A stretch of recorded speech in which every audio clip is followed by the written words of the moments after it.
कोरबा जिला के कटघोरा वन मंडल के जंगल में फेर 49 हाथी के दल विचरण करत देखे गए। ये हाथी के झुंड जटगा और एतमा नागर रेंज में अलग अलग झुंड बना के घूमत है। बताया जावत है कि पाछू कुछ दिन पहले हाथी मन गांव में घुस गए रही और कई मकान ला नुकसान पहुंचाए रही, जेकर बाद ये इलाका में दहशत के माहौल हो गए है।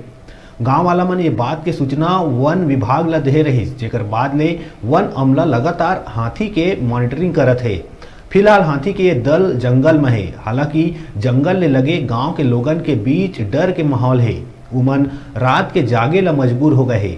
वन विभाग द्वारा कोरबी, परला, कापा, नवापारा गांव में मुनादी कराए गए है। संग में ग्रामीण ला सतर्क रहे के हिदायत भी दिए गए है।